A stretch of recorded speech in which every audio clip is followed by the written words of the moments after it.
Bismillahirrahmanirrahim. Assalamualaikum warahmatullahi wabarakatuh. Waalaikumsalam warahmatullahi wabarakatuh. Selamat sore, salam sejahtera bagi kita semuanya. Om Swastiastu, Namo Buddhaya, salam kebajikan. Yang saya hormati para pimpinan dan seluruh anggota MPR RI, yang saya hormati Bapak Profesor Dr. Kiai Haji Ma'ruf Amin, Wakil Presiden Republik Indonesia. Yang saya hormati Ibu Hajah Megawati Soekarno Putri, Presiden kelima Republik Indonesia. Yang saya hormati Bapak Profesor Dr. Susilo Bambang Yudhoyono, Presiden ke-6 Republik Indonesia. Yang saya hormati Bapak Hamzahas, Wakil Presiden ke-9 Republik Indonesia. Yang saya hormati Bapak Profesor Dr. Budiono, Wakil Presiden ke-11 Republik Indonesia. Yang saya hormati Bapak Muhammad Yusuf Kalla, Wakil Presiden ke-10 dan ke-12 Republik Indonesia.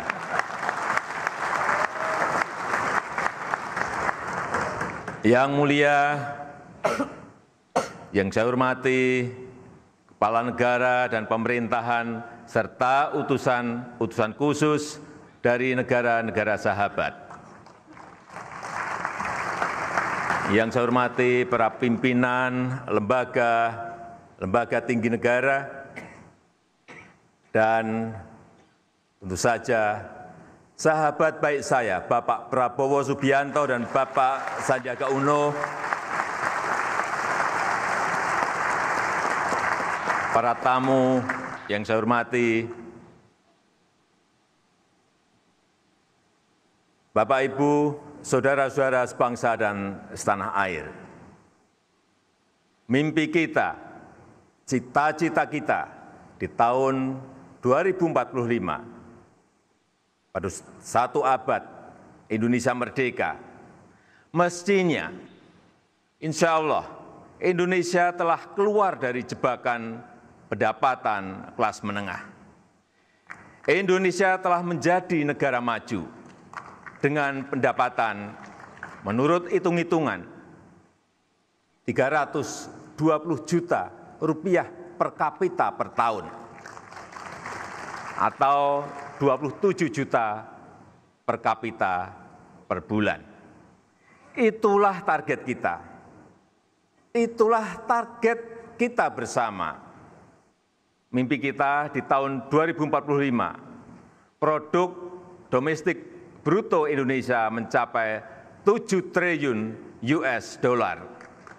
Dan Indonesia sudah masuk ke 5 besar ekonomi dunia dengan kemiskinan mendekati 0%. Kita harus menuju ke sana. Kita sudah hitung-hitung, kita sudah kalkulasi. Target tersebut sangat masuk akal dan sangat memungkinkan untuk kita capai. Namun, semua itu tidak datang otomatis, tidak datang dengan mudah. Harus disertai kerja keras, dan kita harus kerja cepat, harus disertai kerja-kerja bangsa kita yang produktif. Dalam dunia yang penuh risiko, yang sangat dinamis, yang sangat kompetitif, kita harus terus mengembangkan cara-cara baru, nilai-nilai baru. Jangan sampai kita terjebak dalam rutinitas yang monoton. Harusnya inovasi bukan hanya pengetahuan. Inovasi adalah budaya. Ini cerita sedikit. 5 tahun yang lalu, tahun pertama saya di istana, saya mengundang pejabat dan masyarakat untuk halal bihalal. Protokol meminta saya untuk berdiri di titik itu. Saya ikut, tahun pertama saya ikut. Tahun kedua, ada halal bihalal lagi. Protokol meminta saya berdiri di titik yang sama, di titik itu lagi. Langsung saya bisik-bisik, saya bilang ke Menseknek, Pak, ayo kita pindah lokasi. Kalau kita tidak pindah, ini akan menjadi kebiasaan di titik itu lagi. Dan itu akan dianggap sebagai aturan. Dan kalau diteruskan, bahkan nantinya akan dijadikan seperti undang-undang. Duduknya apa? Berdirinya di situ terus. Ini yang namanya monoton dan rutinitas. Sekali lagi, mendobrak rutinitas adalah satu hal. Dan meningkatkan produktivitas adalah hal lain yang menjadi prioritas kita. Jangan lagi kerja kita berorientasi pada proses, tapi harus berorientasi pada hasil yang nyata. Saya sering mengingatkan beberapa para menteri, tugas kita bukan hanya membuat dan melaksanakan kebijakan, tetapi tugas kita adalah membuat masyarakat menikmati pelayanan, menikmati pembangunan. Seringkali birokrasi melaporkan bahwa program sudah dijalankan, anggaran telah dibelanjakan, dan laporan akuntabilitas telah selesai. Kalau ditanya, jawabnya, programnya sudah terlaksana, Pak. Programnya sudah terlaksana, Pak. Tetapi setelah dicek di lapangan, setelah saya tanya ke rakyat, ternyata masyarakat belum menerima manfaat. Ternyata rakyat belum merasakan hasilnya. Sekali lagi, yang utama itu bukan prosesnya, yang utama itu adalah hasilnya. Dan cara mengeceknya itu mudah. Lihat saja ketika kita mengirim pesan melalui SMS atau WA. Di situ ada send, artinya telah terkirim. Ada delivered, artinya telah diterima. Tugas kita itu menjamin delivered, bukan hanya menjamin send. Dan saya tidak mau birokrasi pekerjaannya hanya sending saja. Saya minta dan akan saya paksa bahwa tugas birokrasi adalah making deliver. Tugas birokrasi kita itu menjamin agar manfaat program itu dirasakan oleh masyarakat.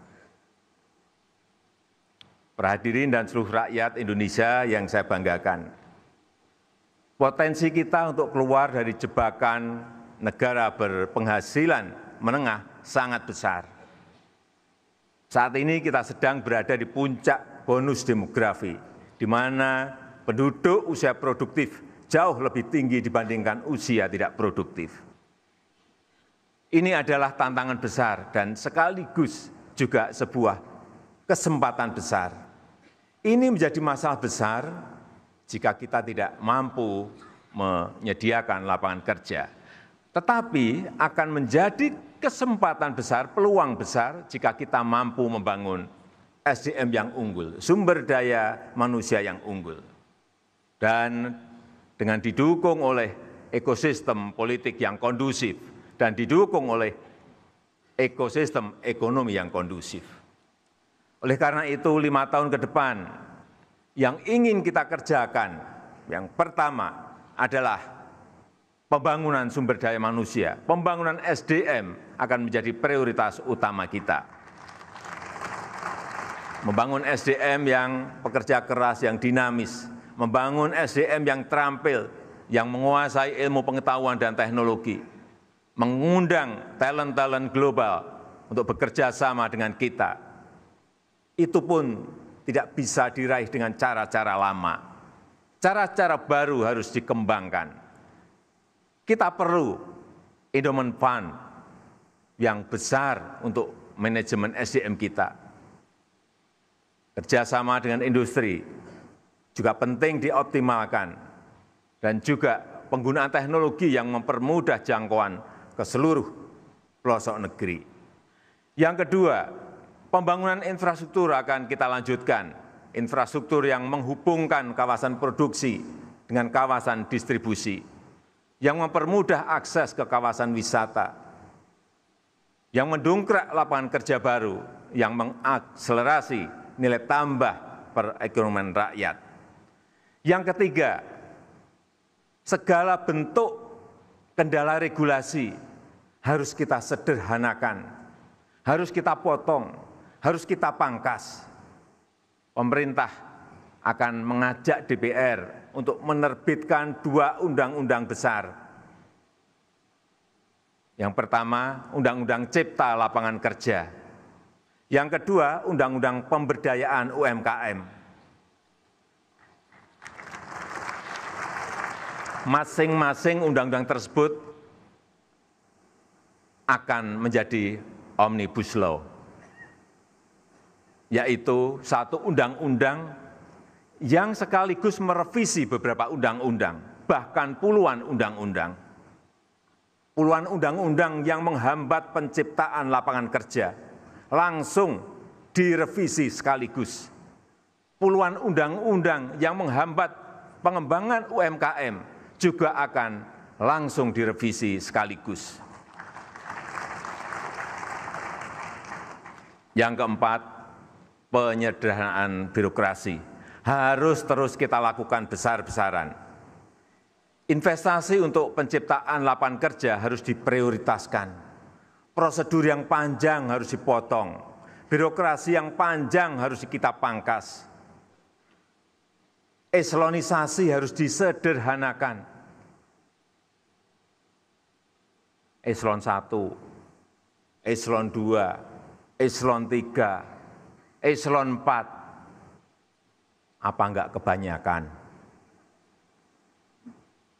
Saya akan minta untuk disederhanakan menjadi 2 level saja. Diganti dengan jabatan fungsional yang menghargai keahlian, yang menghargai kompetensi.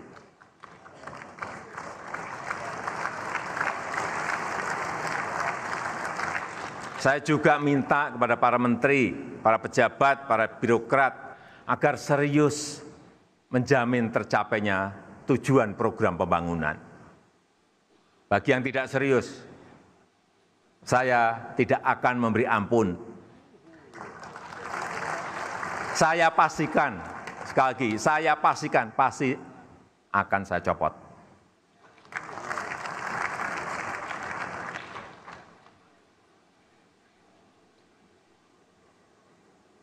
Pada akhirnya yang kelima adalah transformasi ekonomi.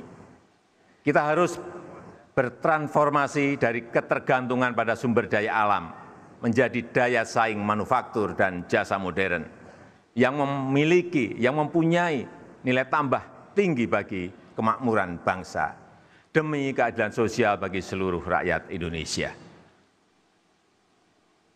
Para hadirin dan seluruh rakyat Indonesia yang saya muliakan, pada kesempatan yang bersejarah ini, perkenankan saya atas nama pribadi, atas nama Wakil Presiden Kiai Haji Ma'ruf Amin, dan atas nama seluruh rakyat Indonesia, menyampaikan terima kasih dan penghargaan setinggi-tingginya kepada Bapak Dr. Andes Muhammad Yusuf Kalla, yang telah bahu-membahu menjalankan pemerintahan selama 5 tahun terakhir. Ucapan terima kasih juga saya sampaikan kepada seluruh lembaga-lembaga negara, pada jajaran aparat pemerintah, TNI dan Polri, serta seluruh komponen bangsa yang turut mengawal pemerintahan selama 5 tahun ini sehingga dapat berjalan dengan baik. Mengakhiri pidato ini, saya mengajak Bapak, Ibu, dan saudara-saudara sebangsa dan setanah air untuk bersama-sama berkomitmen pura babara sombokku, pura tangkisi golikku, layarku sudah terkembang, kemudiku sudah terpasang, kita bersama menuju Indonesia maju. Terima kasih. Wassalamualaikum warahmatullahi wabarakatuh. Semoga Tuhan memberkati. Om Santi Santi Santi Om. Namo Buddhaya. Salam kebajikan.